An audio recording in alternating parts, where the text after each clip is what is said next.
हमें तो पता ये चला है कि जो जनूबी अजला हैं आपके केपी में और कुछ बलोचिस्तान के अजला हैं वहाँ टारगेटेड ऑपरेशन शुरू होना है अभी। देखिए हमारे जो आईपी ऑपरेशन है, सारी बात है, जो एलिमेंट्स इस तरह घूम रहे हैं और मुख्तलिफ जगहों पे होते हैं, वो तो हमारे रेगुलर चल रहे होते हैं।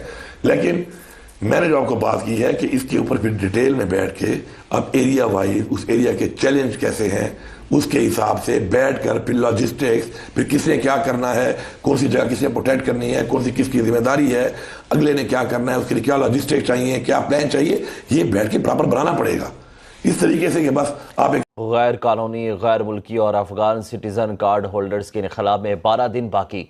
हुकूमत पाकिस्तान की जानिब से 31 मार्च तक मुल्क छोड़ने का हुक्म जारी किया गया है। जहाद के नतीजे में आपके पास आई क्लैशिंग ऑफ कल्चर जो पाकिस्तान की सोसाइटी में नहीं था जी। आपके पास आया नारकोटिक्स जो आजाद पढ़ ले और पास कर ले, ऐसा तो नहीं होता। लेकिन साउथ वजीरिस्तान, करक, बन्नू, टांग, ये लकी मरवत, ये इन इलाकों में ऑपरेशन की बात हो रही है। नहीं, ऑपरेशन तो किसी सूरत में भी हम इनको अलाउ नहीं करते, हाँ, बिल्कुल नहीं। उसकी वजह है ना, देखिए हमसे देखिए जी, बात ये है कि ये भी तारीख का हिस्सा है और जो ग्राउंड रियलिटी उससे कोई भाग नहीं सकता।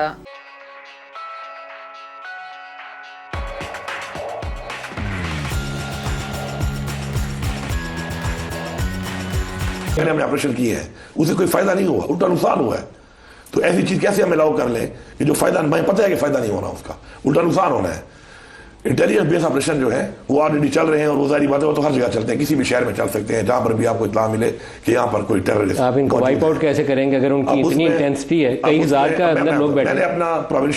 मैंने अपनी जो है प्रोविंशियल एक्शन प्लान में मैंने काम शुरू किया जब मैंने सूबे की जिम्मेदारी संभाली, और मैंने उसे बड़ी चीजों पर गौर फिक्र की कि हमें क्या करना चाहिए, अब तक हम क्यों कामयाब नहीं हो रहे।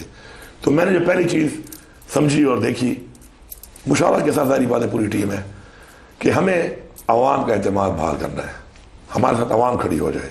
फिर हमारी जो कमियां हैं, हमारी पुलिस के पास इक्विपमेंट की, गाड़ियों की, हर तरह की, जिस तरह की भी हमारे पास कमियां हैं, हमारे पास अगर पुलिस की नफरे की कमी है उस एरिया में, उधर हमारी चेक पोस्टें नहीं है उस हिसाब के साथ, वहाँ पर हमारे थाने नहीं है उस हिसाब के साथ, हमारी गाड़ियाँ कम है, बुलेट प्रूफ गाड़ियाँ कम है, मतलब पूरा हमने उस पर वर्किंग की।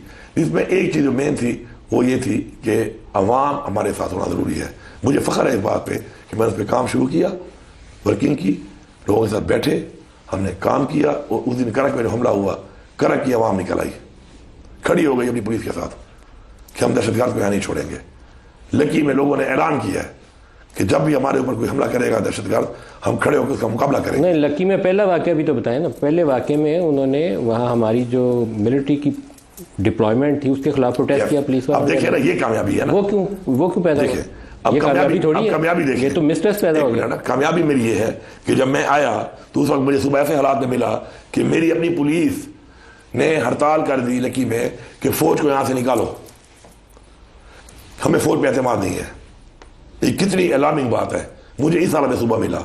आज अल्हम्दुलिल्लाह मैं उसको इस पोजीशन पे ले आया हूं कि आज लकी की अवाम ने ऐलान कर दिया है कि दहशतगर्दी के खिलाफ अपनी फोर्सेस के साथ हम मुकाबला करेंगे। ये है जीत। लेकिन आपको ऑपरेशन की तरफ जाना पड़ेगा। आपके 4 बंदे चेक पोस्ट पे खड़े होते हैं, 6 बंदे थाने में होते हैं, वो आता है 40 का लक्ष्य उड़ा के चला जाता है।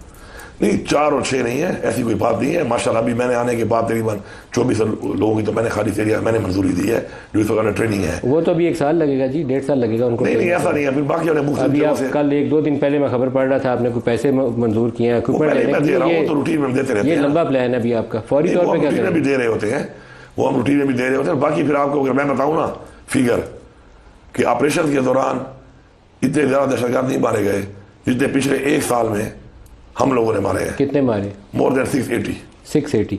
और अभी दिस इज, मैं फिर कह रहा हूं, this is not the solution. ये सोल्यूशन नहीं है।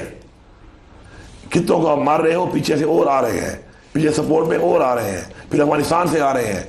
तो बात ये सोल्यूशन नहीं है। इसके लिए प्रॉपर हमें प्लान करके इस चीज के खात्मे के लिए पहले तो वहां बातचीत करनी पड़ेगी उस मुल्क के साथ जहां पे प्रोटेक्शन मिल जाती है, और फिर आ जाते हैं साथ में वो भी शामिल हो जाते हैं। उसके बाद यहां पर हमारी अवाम का एतमाद कि अवाम भी खड़ी हो। देखें, अवाम अगर खड़ी हो ना, अवाम हर जगह पे अवेलेबल है। पुलिस वाले को इत्तला मिलती है कि कुछ हो गया तो पहुंचता है ना, पहुंचता है। अवाम को पता है कौन कहां पे है और क्या कर रहा है। अगर अवाम साथ खड़ी हो जाए और अवाम ना छोड़े, किसी की जरूरत नहीं है कि इलाके में पर मार ले वो। पाकिस्तान की सोसाइटी में नहीं था, और उसके नतीजे में आपके पास आए अफगान रेफ्यूजीज 40 लाख। ठीक है, हमें अमेरिका ने कहा था हम आपको वॉर सपोर्ट फंड्स देंगे ताकि आपका जो नुकसान हो रहा है उसकी कोई रेमेडी हो जाए, वो भी पिछली 2 दहाइयों से बंद है। यानी जो हमने अपने पल्ले से पैसे खर्च किए हैं वो भी अमेरिका बादल ने हमें नहीं दिए हैं जी। और ये 3 महीने समय दे गया है अफगान रेफ्यूजीज का, नारकोटिक्स का, क्लाशनकोफ कल्चर का। Is that right? बिल्कुल। आज तक हम इसको भूल रहे हैं। अब क्या हुआ है, ये नौबत शायद नहीं आती क्योंकि पिछले 40 साल से तो ये यहीं थे ना। लेकिन जिस बर्क रफ्तारी से अफगान लोग इन टेररिस्ट एक्टिविटीज में शामिल हो रहे, पकड़े जा रहे हैं और मारे जा रहे हैं, उसने हमें ये सबक दिया है कि भाई इन मेहमानों को घर भेज दें, वरना हमारा बेड़ा गर्क करने में ना इन्होंने पहले कभी कोई कसर छोड़ी है और ना अब छोड़ेंगे। आप मुझे ये बताइए कौन सा हक पहुंचता है उनको कि वो बॉर्डर क्रॉस करें, अफगानिस्तान से आए, असला लेके आए, वहां से फंडिंग लेके आए और पाकिस्तान के मासूम शहरियों को मारे जी। और रिसेंट मंथ्स में, बल्कि अगर आप मुझे इजाज़त दें तो पिछले 1 साल में जितना इजाफा हुआ है टेररिस्ट एक्टिविटीज में वो नाकाबिले बर्दाश्त है। No nation can afford it. Ultimately ये कॉन्फ्रेंस हुई है जिसमें अब पहली दफ़ा इतना ज़बरदस्त रिजॉल्व है कि इनको किसी सूरत में बर्दाश्त नहीं किया जाएगा। नंबर 1, जो ये अफगान रेफ्यूजीज इनको वापस भेजा जाएगा। नंबर 2, नंबर 3, इनके स्लीपर सेल्स ख़त्म किए जाएंगे। नंबर 4, इनको जो यहाँ से फंडिंग करते हैं, जो इनके हमदर्द हैं, उनको क्रश किया जाएगा। या जो हकायक है उनसे मुंह छुपा नहीं सकते। किसने तालिबान को लाके वापस सूबों के अंदर बसाया? कौन प्रो तालिबान था?